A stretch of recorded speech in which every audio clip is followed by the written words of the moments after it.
Welcome to Dogs and Eikthyr and Rothgar's Landing. Take something to defend yourself. Berry bacon lined twin milk altars. Nice.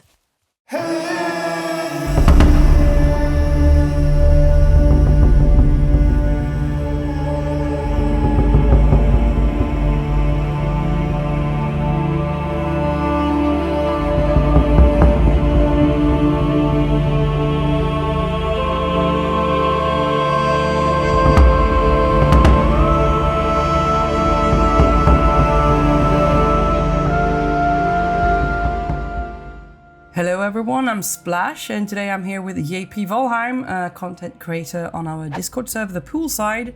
And I really wanted to make this interview because I think more people should see what you can do with the Valheim server, because you, JP, are an absolute wizard, in my opinion. I've been told by the other wizards, so it's an honor for someone to refer to me that way. Oh, nice. Yeah. So, I'm gonna start from the beginning and ask you how you found your way into Valheim first, because that is basically where we all start somehow, right? Yeah. So for me, I've been playing games for a long time, but my Valheim story begins with me being in a classic World of Warcraft raiding guild and doing that every Tuesday or Thursday, whatever. We were raiding like Molten Core and Blackwing Lair, I think. Mm-hmm. And then Valheim comes out, and the guild leader, gets a Valheim server and invites a couple people to play. And I find myself having to show up to these raids, and I'm like messaging him, and I'm like, would you rather be playing Valheim right now? And he was like, yeah, definitely, yeah.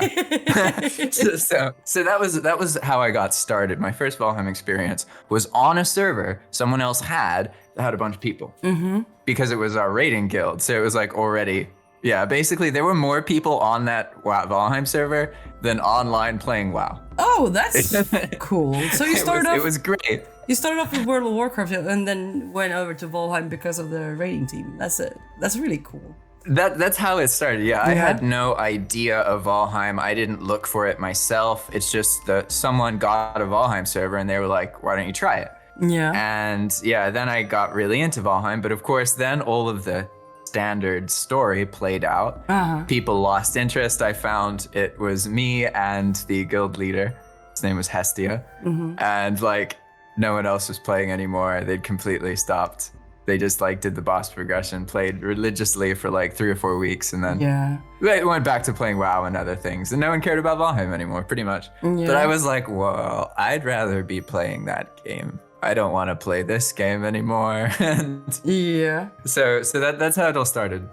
Because what I noticed, have noticed several times in a row actually, is that most players find the game amusing and very enjoyable until they came to the swamp. And that's about when they realize that it's actually kind of tough.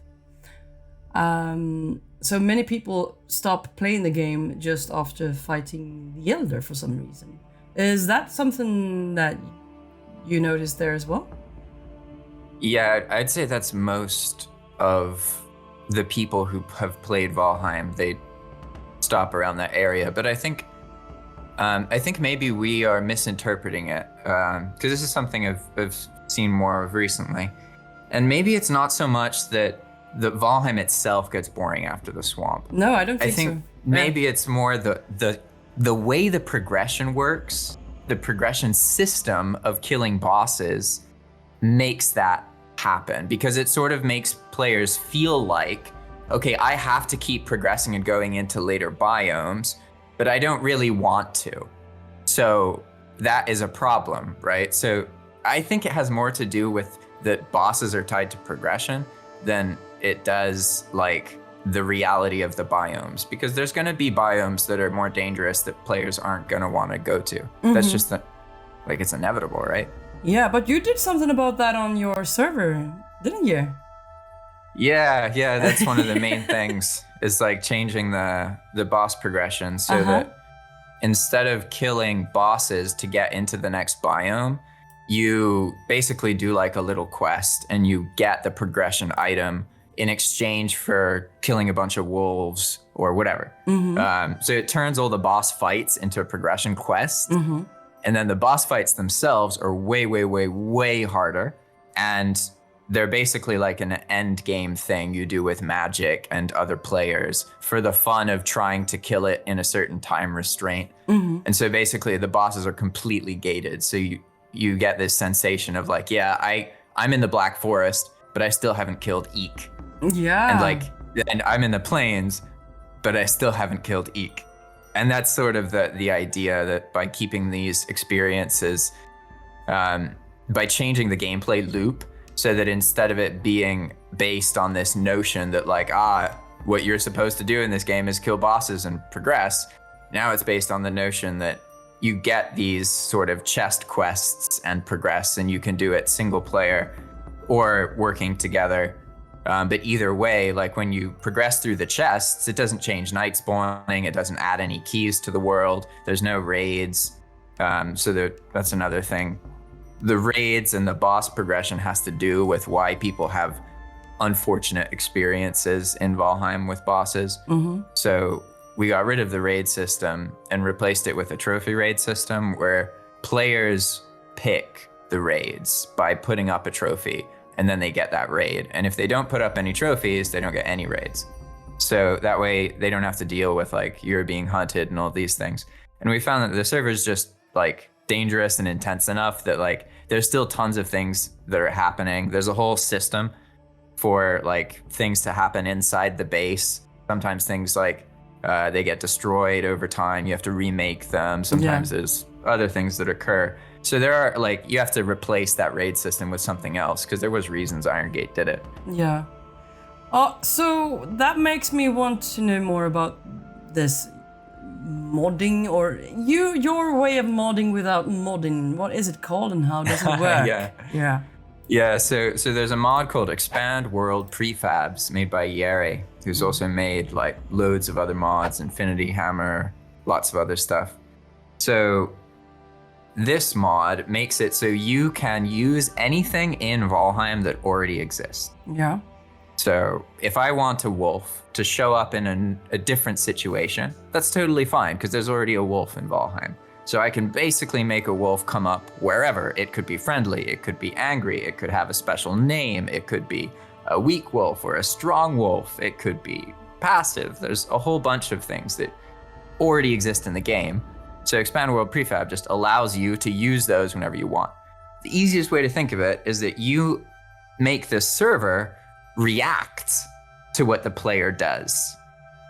And that's the nature of Expand World Prefab modding. And as you mentioned, it's fully vanilla compatible. So if you make an experience on a server, Mac players can join it, Xbox players could join it, PC players could join it without any mods installed at all. So obviously that would be not ideal to have Xbox, Mac, and PC players on the same server with crossplay enabled. It would be a lagging mess. My point is that you can make these things happen. And realistically, the way it would work, if you want to mod on, let's say, Xbox, for example, is you have a dedicated server with the mod, the Expand World Prefab stuff and the scripts all set up. And then you and your Xbox friends join that dedicated server to have that experience. And that will be less laggy. It's like if you're actually using crossplay for what it's supposed to be used for and having cross-platform, it's super laggy. But it's better if like all the Mac people are doing something together, all the PC people are together and that kind of thing. But I'm just saying this because we have entered the era where it is actually possible to mod on Mac and Xbox. It's just not like you just install the same mods. It's sort of like all the mods from before wouldn't work. But now, because of this mod, they can be remade in this vanilla way. And it's something like anywhere from 1 in 2 to 9 out of 10 of the previous mods can now be remade fully vanilla and Expand World Prefabs. So it's like most client-side mods now can be server-side only, but people don't realize that this is possible. So we're trying to really like make more content, talk more about it, and show people how to do it. I really think it's so interesting because I've seen what you post on the Discord about your server all the time, and it's so much fun to just follow along and see what's happening. and it's the craziest things. But I really want to know, does this restrict you much, or do you feel that the restrictions are inspirational? What can you do with it?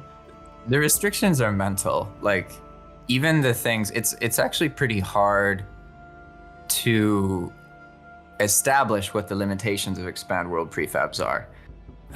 So there's a very clear one that's easy to understand, and that's you can't add a customized game object. So let's say you want to model your own thing and put it in Valheim. That's off limits. You can't do that and keep it vanilla.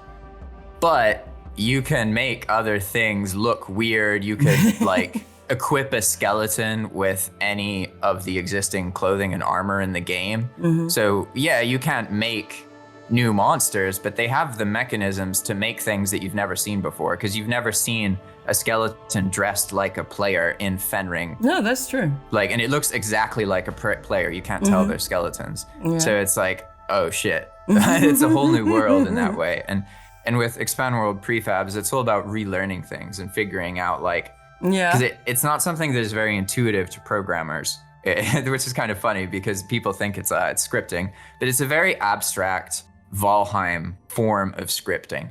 So the people who understand it better tend to be more like creative types who are more like artsy and maybe a bit scatterbrained. Yeah. They have a much easier time dealing with Expand World Prefabs because I will enjoy this then, you're saying.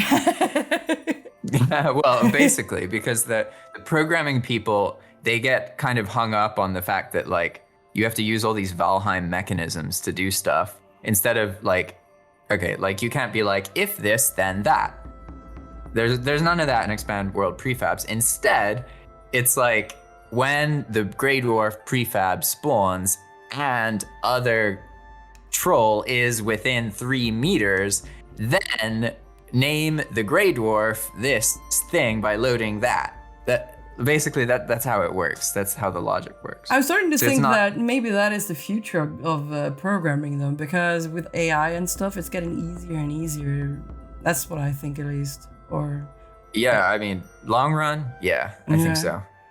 But even programming aside, from game dev perspective, this is so much more useful than trying to learn from your own game. If you want to develop a game and you haven't like fully developed it in your mind, you don't understand it inside and out, you don't know every single probability and weight and how that feels for the player, you can get all of that experience for free in something like EWP modded Valheim server. You can test game mechanics that you want to try in your own games in an environment where you can do it for free and get players.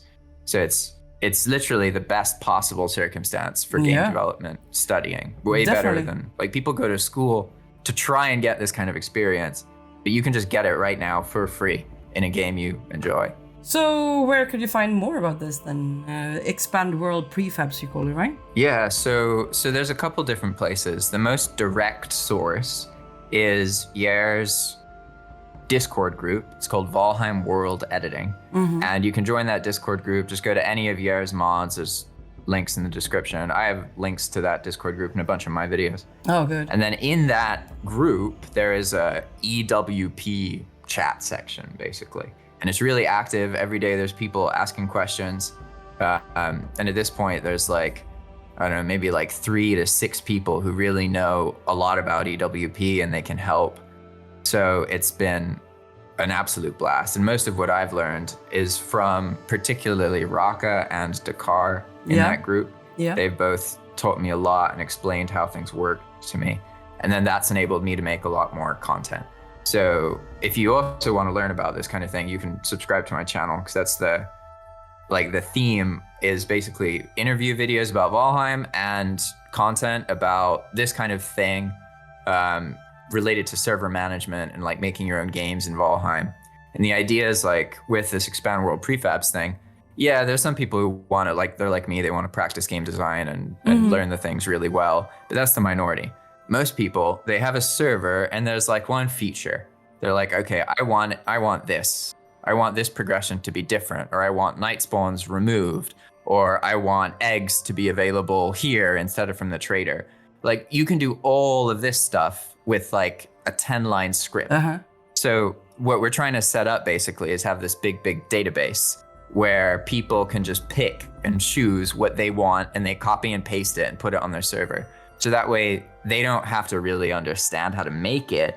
They just have to know what they're trying to have it do. Yeah. So you have a bunch of tutorials over your page. Yeah, I have some, but there will be a bunch because now it is the focus. And I've been for 3 months, 2 months, however long, like obsessively working on this Path of Magic server. So now I have literally hundreds of different mechanics that I can make videos about and share the configs for. I just wanted to like get more comfortable with everything myself and also get some playtesting done so that then when I share things, they've been playtested a bit and it makes the videos better. Yeah, definitely. Yeah, understandable. Okay, so from what I have seen, the game pretty much turns into a canvas in your hands and you use all the assets the game has and give them new abilities, use them in new ways. And to me, this all looks a lot like world building, so I'm really curious. Do you have a background in writing? Or I know I've asked you about the role-playing games and such and so on. How did you get into this at all? Where did you find the interest? So yeah, I've always loved RPGs, but I've never been much of a role player, if that makes sense. I don't know what it is about me, but I don't experience the same things other people do with games. Like I can learn spoilers and these things. It doesn't spoil the game at all for me. There's nothing comparable to the first time experience of something, whether I know it's going to happen or not. It doesn't ruin things for me. And even if someone tells me like a deal breaker in the story or a big twist, I don't feel the weight of that twist and I forget about it. And then when I read the story, I love it. It doesn't ruin it knowing vaguely something is gonna happen. So I personally, narrative-wise, I've never really been that focused on a particular story because for me, I have written a bunch. I write very regularly, type ferociously. This is how I learn. I've been typing ferociously since I was like 7, using the computer very regularly. But for me, it's like the story can be good, but you need more than a good story because if you don't have, it's basically like if you make the game in the right way, then the players will make their own good stories. Yes, I fully agree. Right? But if you make the game in a way that stops players from being able to make their own stories, they lose interest. And so like I'm much more interested in that. I'm more interested in helping other people get that ability to then write their story and make their world than I am in making my own world. But I guess actually there is one thing I can talk about. Yeah. When it comes to my own games that I want to develop, so there's projects that I've been working about. Because as I mentioned, to really develop something, you have to fully understand it inside your soul. Like you have to see the game and then you can realize it in the real world. But if you don't fully understand every single little detail of that game, the chance of you making it into something very small. Like you're probably just gonna get, it's gonna be totally different than your expectation. Yeah. So you have to be very patient, take a long time, play a lot of games, learn a lot about this. But I'll share a bit about what my long-term thing is. Yeah. So basically, I grew up, traveled the world a bunch because my parents were, they taught for the British international schools. So I would live for free where they were teaching. Well, my parents basically, they didn't have to pay for housing. So we were able to travel without having money really to travel, if that makes sense. Yeah. I have friends who did the same thing. It's really interesting. Yeah, I was a very lucky child. And this exposed me to a lot of different cultures. And then I grew up for my teenage years in the United States. And for me, it was a place of lots of suffering, lots of corruption, lots of falsehood, lots of lies, and lots of people who are like young people who are miserable and they do a lot of drugs. They have very little meaning in their life. Their parents are not around for them. And increasingly, it's more and more and more of a problem. So for me, I view this and the state of our world as a huge problem. And I view it as a failure of parenting in the West. So basically, we don't provide time for our children because we come from a time where we think all we have to do is work so that the kids can have food, but we don't get that like to actually raise a child, you have to be fully present, full time in the kid's life for the first 10 years of their life. Yeah. And if that doesn't happen, And time is so valuable. exactly, if that doesn't happen, those people grow up to wage wars 60, 70 years in the future and to satisfy this innate desire for money at this pit inside of them by getting in these contracts and situations where they're really detached. And I'm from that area. I used to live in Reston in Northern Virginia. So I was like straight up, it's CIA town. There's loads of fucking money there. And it's often from military industrial complexes who are making the very weapons that we wage upon the world. So I'm not saying anybody has to agree with me here. I'm just saying that I have this notion that we have these fundamental problems related to how we raise children. So basically, I have this idea that I've had this for a long time, and it's pretty crazy. I believe that I can trick people into being able to spend more time with their children over decades through influencing them through video games. Actually, I don't think that's too far off. I mean, we spend a lot of time with our kid by playing video games with her a lot because she enjoys that. So, like Minecraft and building in, or, you know, if you don't have Legos, Minecraft is cheaper. So, yeah, and if you just sit beside them and build stuff, it's lots of fun. So I can see what you're saying there. Yeah, and it's so, I'm not even getting it necessarily. And first off, it's awesome. I noticed that you mentioned because it's what she wanted to, or you mentioned they wanted to play Minecraft, right? Yeah. And I'll just make one more nod back to the previous point. Yeah. That is good parenting in a nutshell. I don't have kids, but I've seen a lot of fucked up kids and fucked up adults. So I can't necessarily say from my own experience, but I can say that the thing parents do that really fucks their kids up is the parents try to make the kid like certain things and influence them and live through the imagery of the child. That is so damaging. So the fact that you were like, they wanted to play, and so you're playing with them, that's as simple as it is. Like really, and that's what I want to figure out. Because it's awesome that people can play games together. But the problem is bigger than that, because societally wise, people work all the time. Yeah. Because we've produced a society where it costs like $1 million to raise a child to 18. Mm-hmm. So people have kids when they're young and ignorant and they don't know what they're getting into in all cultures across the world. And here in Nicaragua, for example, if you earn $1,000 a month and you get someone pregnant, or you get pregnant, you don't have to worry. Like it doesn't matter. It's okay. As long as they're a good person, they're not abusive. Financially, you have nothing to worry about with $1,000 a month. Yeah. You won't be able to just buy the biggest house or whatever, but that's how far money goes here. Yeah. And it's so different. And I've seen like, this is what life is supposed to be like. We're not supposed to just be constantly stressed about finances and make every decision in our life about finances and then raise our kids worried that they're not going to earn enough finances. It's just to be present with a child in the early part of their life. Whatever the child wants to do is the single holiest form of human existence. And it doesn't have to be your own kid. It's just like kids need more time around adults and other people. And even if like you're like, okay, so the screen time is a big issue, but playing games together is still better than like, but like we do have problems like, right, where like children will play games and the parents are like looking at their phones and stuff. Yeah. That's not like really spending time together, you know what I mean? But playing the same game together, that's different. So I'm not trying to say that like playing games together is bad at all. It's just like, we definitely have a lot of fundamental problems.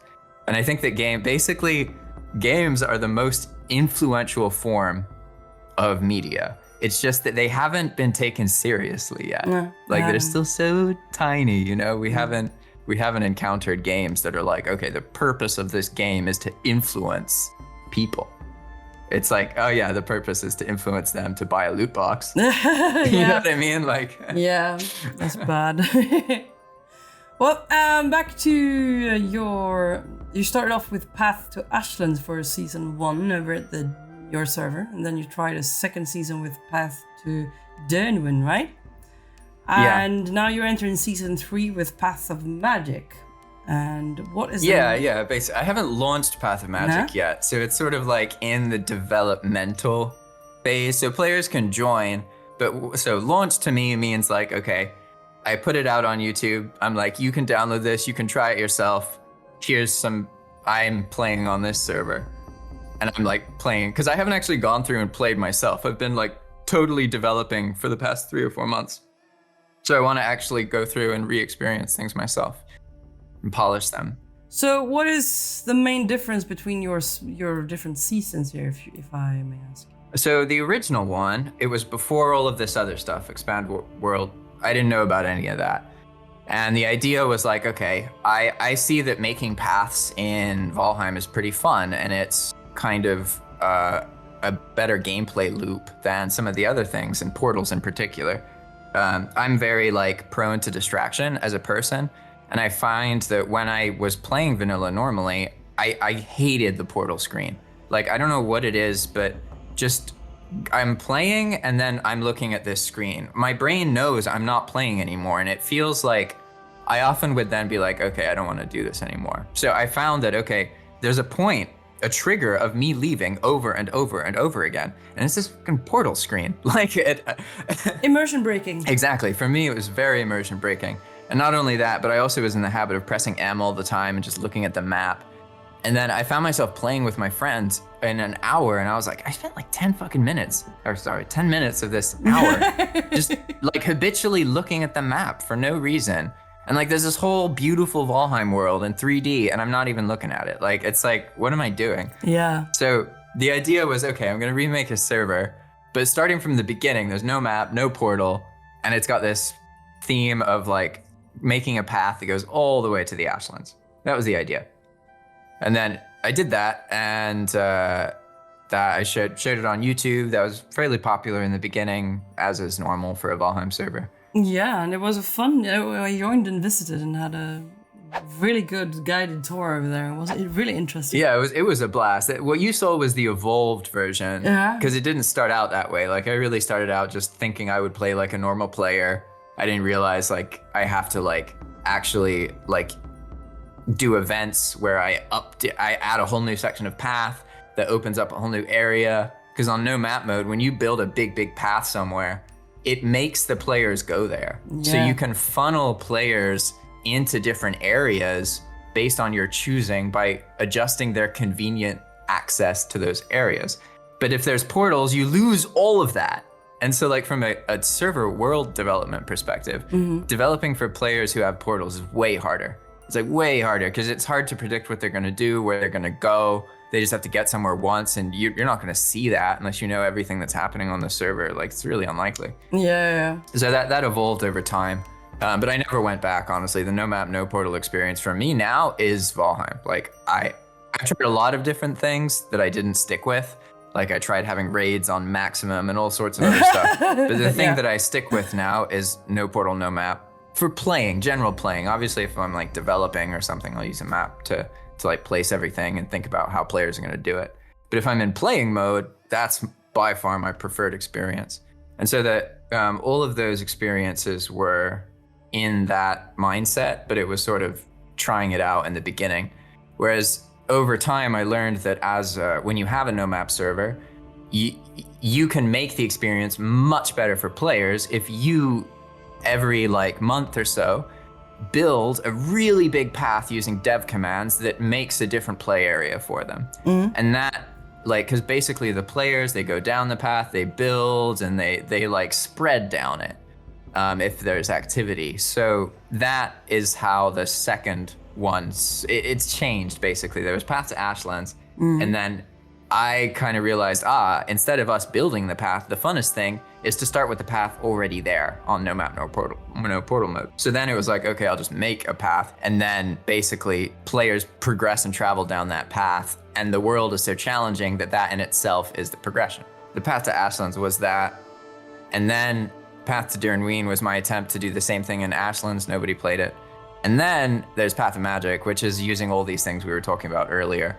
The server didn't start that way, so I've basically reworked it, and I've been making like, it's basically like my favorite version of Valheim. So I took everything that I don't really like or I felt inspired to try, and I put it in, and then also listened to the players.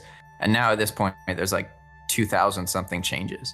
It's like a lot of adjustments. It's even like there's so many changes that things happen on the server, and I don't know how exactly that happened. I have to like root around to figure out what led to that circumstance with this system interacting with that system. And it's like, it's really, really cool because I've made it, but I still can't predict it, which means probably it's less predictable for the players, but I still have to go through and like really polish everything by playing through it myself. And that'll happen when I launch it. Because I must say, when I've been reading on the Discord about these things you're trying out, it's the weirdest things happening, and it's so unpredictable. So I must ask you, does that take a lot of planning, or do you go with what inspires you at the moment, or what happens? It's both. Like basically stuff shows up. There's half of the work is chatting in Discord with players and like writing my own things. I'm not exaggerating. It literally is half of the time spent, maybe even 2/3 of the time spent. Because it's all about making the lists of the features. So basically people chat in Discord, they share their feedback, I share ideas, and from those sessions, that gets added into a list. And then I go through that list based on how I feel and what feels interesting to work on. And when I'm going through that list, I may or may not remove or add random other things. Yeah. And that's how it works. Like that's the system. So you actually playtest it while you're building it, pretty much. It's live playtesting, yes. And after this experience, I will never ever develop a game without live playtesting. It's so shockingly easy to learn. Yeah. Because before you have to compile, you have to do all this bullshit every time you want to change one little thing. Whereas with Expand World Prefabs, I have the script open, I'm on the server, the thing's a meter to the right, I just change the number and then boom, and it's done. Like it makes you learn so much faster, and it also increases the depth of the things you make, because you can develop them. Like a player can be like, okay, what if you did this? And then 10 minutes later, you're right, all right, try it. And then they're like, holy shit, whoa, but it didn't work in this case. And then you're like, all right, and then try it. And within an hour, you can have a mechanic that's been play tested by a player and implemented. Yeah. And that is insane as far as game dev goes. It is insane. It is. Normally that feedback loop is like a week, maybe a month. You have a company that you pay for. They can't even get playtesting this quickly. Like Iron Gate itself can't get playtesting done this quickly. No. That's because they don't rely on reusing existing assets, because they don't have that mentality, because why would you? You're developing a game. You can make anything in it. So it almost makes you develop in a more creative way, because it, instead of being like, okay, I could just hard code this in, you ask yourself, how can I use what already exists in Valheim to test something similar so that I know how it really needs to work? That's really creative. I really think that's extremely creative, because you see the things you have around you, and you see the restrictions you have, and then you can make something completely new out of that. Yeah. Yeah, it's incredible. Yeah. So have you had a background in modding in other games at all, or is this? I always sort of wanted to be honest, like especially with Valheim, and over the past year, I had that feeling of like, maybe I should learn about this. Because like I said, I was trying to get into game design to the point where like, I had these advantages. Those have been established. I have lots of time. I don't have lots of money, but my life is super cheap. Yeah. So relative to other people, I don't have this concerns about money that they do. No. I could earn like $2,000 a month off a game and I would be set for the rest of my life. Yeah. In the US, that's like below what like a underpaid, non-graduate profession earns, whereas here it's really, really good money. Yeah. So those advantages are established, but the problem is like, I wasn't doing the thing. But I've noticed in basically over the years, I've been studying a lot about game design, but not necessarily about like how to design games, about the culture of games, about why people don't like games, about why people feel the way they do about games, all of these things. I've listened to hundreds or thousands of hours of people just talking on YouTube about these subjects, right? Mm-hmm.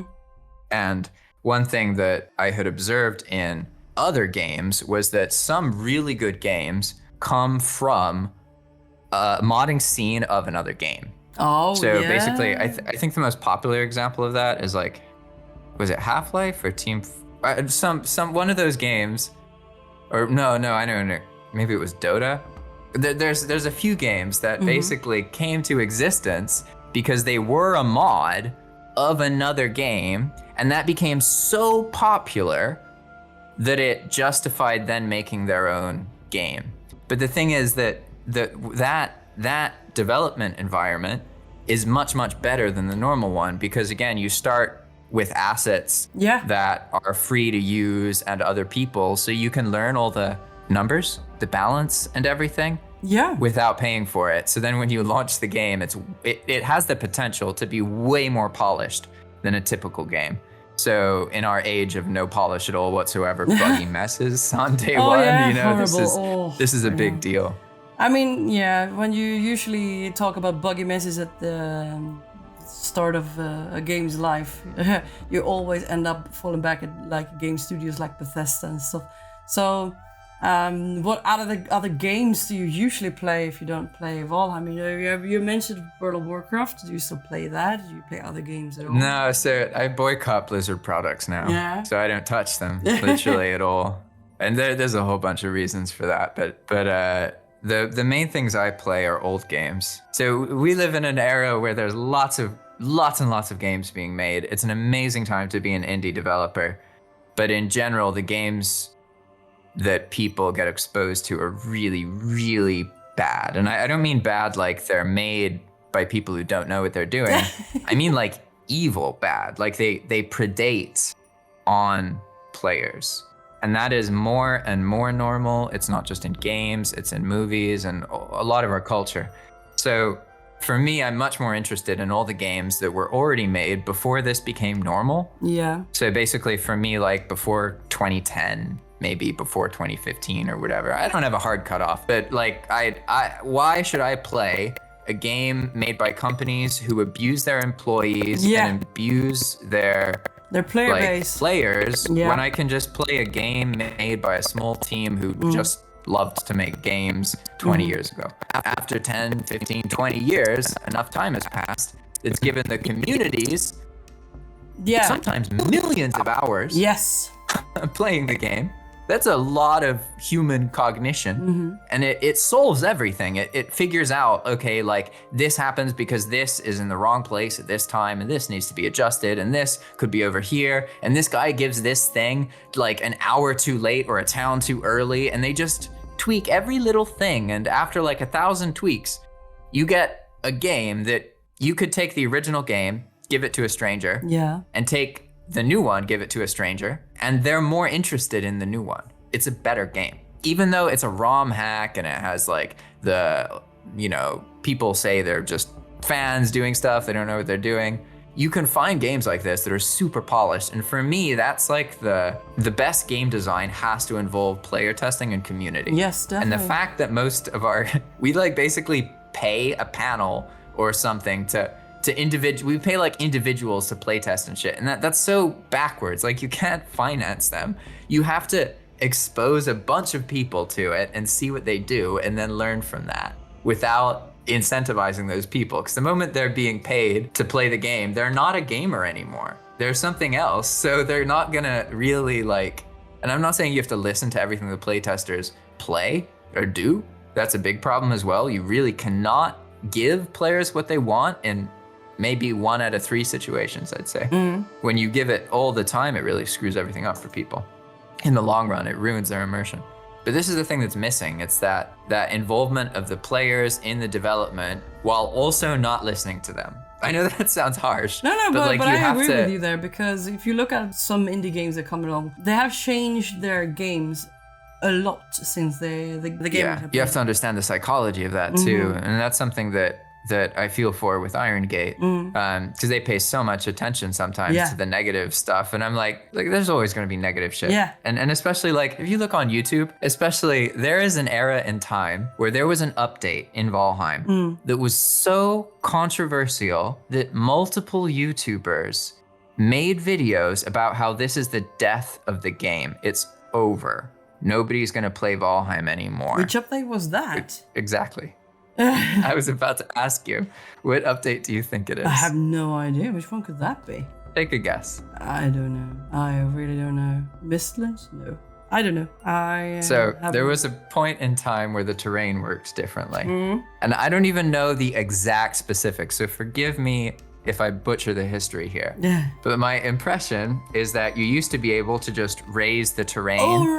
Maybe like as much as you wanted or something like that. Yes, you only needed to have like one rock in your inventory and you can raise the terrain how much. Yeah, that's really far back in the time. I don't remember what it was, but there was something that they did with the terrain that made it so it was much easier to raise terrain, or you could raise it higher. I don't know what it was. You didn't have to fill up with stones when you raised the terrain, and so you only had like a few stones in your inventory, and that was enough to raise as much terrain as you wanted. And was there also, I think it was more than that, because that wouldn't change the mechanics of how much terrain can get raised. It just changes the resource rate. But the change I'm talking about that was very controversial. It changed the terrain itself, so you couldn't do as much as you used to be able to. And I'm pretty sure it was just putting a limit on the height. And that update, like, you can look on YouTube and there's literal, like, high effort videos by people about how this ruined everything. And like, it's like obvious, like, it's weird to watch because it's so obviously not true. Yeah. That like, okay, you might be able to make that argument about, you know, like Ashlands or some other update, and like maybe from a certain angle make it look believable, right? I mean, it is true, there's way less players than there were before for Valheim. But to make it seem that this one fucking terrain change was just, and that I bring this up because it's so important as a game developer to understand that like when you make something, if it gets popular, by definition, by nature of it being popular, people are going to shit on it. Literally just because they heard someone else shit on it. Yeah. And they're like 2-year-olds and they just copy paste each other and go through that is a sad part. Life, they don't even figure out something else, something of their own to shit on either. They just shit on the same thing as everybody else. Yeah. Exactly. Which makes me wonder if it's like, maybe they don't even mean the words they're saying. They're literally just like repeating things they've heard and they don't even understand, which sort of takes the weight out of the criticism. You know? It's really sad. That makes me wonder. You've been talking about old games, and we've been talking a little bit about different kinds of updates and stuff. Games that you return to. What is it that makes you return to them? Because apparently you returned to a couple of great old games. Yeah. Well, for me, I mean, it's quite obvious why, and for it's not really about the game, to be honest. Yeah. It's about how relevant the game feels to you. And I can go a bit into depth because I think I understand what you're getting at here. And there's a common misunderstanding people have about themselves and their ability to enjoy games. Most of the time, this is the narrative. When I was a kid, I could play anything. But then I grew up, the good days are gone, I can't have fun anymore. I will never experience what I experienced as a child. That's the narrative. And I can tell you it's complete bullshit. You can experience even more rewarding things, even more fulfilling things than you did as a child.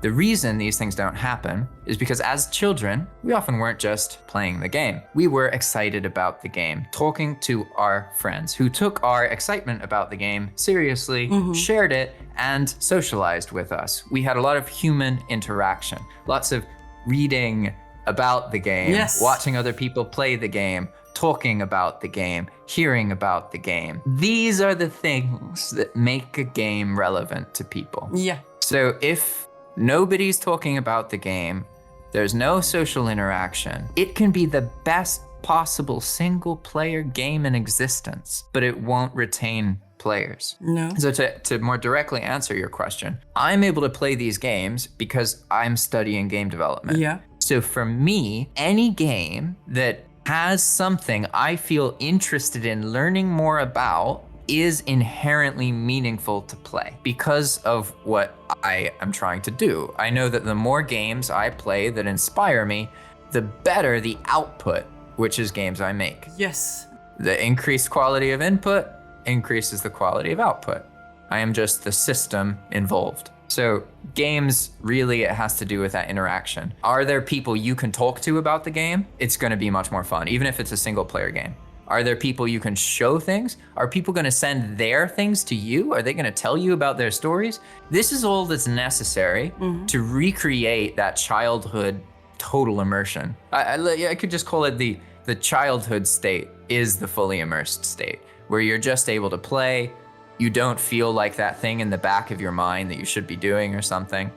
That's it, and that's the goal. And anybody can get back into that, but most people don't because their lives exist in a way that prohibit it. Yeah. And it's not, I want to say it's about the game, but it's not. It really is more about the environment of the player. So since you're into this, you're learning about game development and stuff, what have you been thinking about replayability?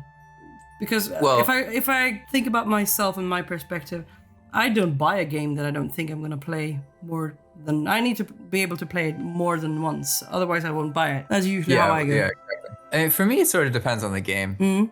There are certain games that are just like, they're really good to be a experience you play through once, put down, and then maybe pick up and do again later, but you're not going to like redo it immediately, if that makes sense. But replayability in general, that's something I think a lot about because, as I mentioned earlier, I have these long-term interests about influencing people.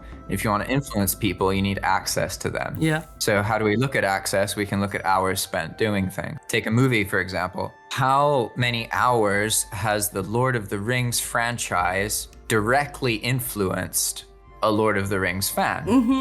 Good point. Compared to a normal player. Let's say a normal person has watched all of the Lord of the Rings movies once or something. Yeah. That means, I don't know, however long that is. Let's say it's 10 hours or whatever it is. It's enough with a quote, "You shall not pass," and you know that they have have some inspiration from there. Yes, exactly. So that isn't really that much time. If you look into the amount of effort and cognition and human resources that went into producing all the Lord of the Rings books and all of the things that led to the movies, it's actually, from my perspective, a remarkably ineffective amount of influenced time. Whereas if you take an MMO, there is nothing that compares to the influential power of an MMO.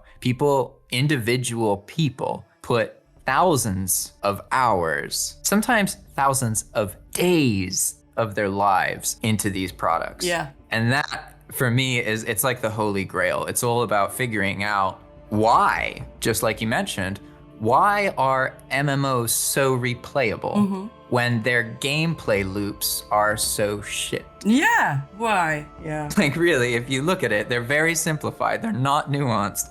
They're very basic. Yeah, they're so boring to play on your own. Exactly. And it goes back to what we were just talking about. Yeah. It's not really about the game. No. It's about the context of the players, their environment, how many people they're talking to. And that's where replayability comes from. You have to figure out, like, how can you make a game that incentivizes players to talk to each other about things in the game and try different things and share them? Because if you can do that, well, it's going to be inherently replayable. Yeah, that is true. All right, I am actually reaching the end of this interview here. So the last thing I wanted to know is, since we're turning back towards the content creation and YouTube, all of that, I got to know you because of YouTube. So what made you start your channel, really? Oh, YouTube for me has always been about fulfillment. My life before I started posting content on YouTube, I felt overwhelmed, basically without realizing it, by the things and forces I had mentioned earlier. Yeah. It's very easy to feel like you can't do anything about the world, and you see a lot of suffering, and it's very easy to look elsewhere in the world and see what your country is doing and seeing the hypocrisy. It's very easy to suffer in this way. Whereas for me, when I make a video that is useful to somebody and like I don't know, it unwinds all of that. I like making content makes life for me feel like it's worth living because I impact people. Yeah. And I'm not like some crazy popular person by any means. Like even my Valheim channel, it may look like it has 20,000 subscribers, but really it only has like 2,000 Valheim subscribers. Most of those other people are like dead subscribers from an era from a long time ago, many years ago. So for me, making content fundamentally changed how fulfilled I felt in this human experience I'm having. And I didn't often feel that my life was worth living. Oh. If that makes sense. Yeah. And it's not like I wanted to do something about it. It's just I felt so much like yet another mass of consuming nonsense. Yeah.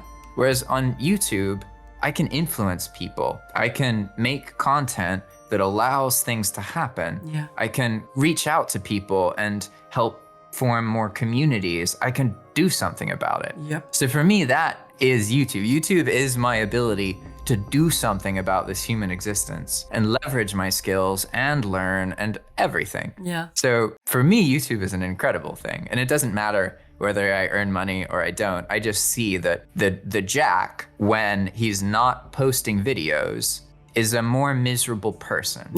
Whereas the Jack who is posting content is a kind of person who can be happy even when things are not happy. And that experience obviously is very motivating. It's much easier to just be happy. Very, very. So for me, yeah, that's what YouTube does. You find a purpose to it then. Exactly. Oh, that's really cool. Exactly. So that means that... So I'd make the videos even if nothing worked out. Yeah, that's good. That's good actually, because then you show people your progress as well. So if you want to find JP, he's on YouTube. He's called JP Valheim there, and we'll have the link in the description below. And both JP and I are found on the Discord, which also is linked in the description. And that's also where you can find a whole community of people who loves playing Valheim. It's a fun bunch, and I really implore you to go have a look at JP's server, because that is absolutely nuts. You will enjoy it a lot, I'm sure of it. I enjoy just reading about it. It's free to play, so anybody, like, you don't need to find some kind of permission to get on or anything. You literally can, if you like, especially if they're watching the video at this point, it's way at the end, you can just join the Discord server, get the information and log in. Yeah. Like the gatekeeping is just the inconvenience of finding that out. Yeah. So, thank you, JP, very much for taking the time to talk to me about these things. I, for one, really find your perspective on modern with Expand World Prefabs while playtesting super interesting. And I really can't wait to see what else you will come up with on your server. Me too. And I appreciate this conversation. It was very fun. The links to everything you might want to learn more about is in the description. Otherwise, you just keep your eyes on what JP is up to and you'll get all the info you want. Thanks for watching. If you enjoyed, please drop a like, maybe even subscribe. Bye!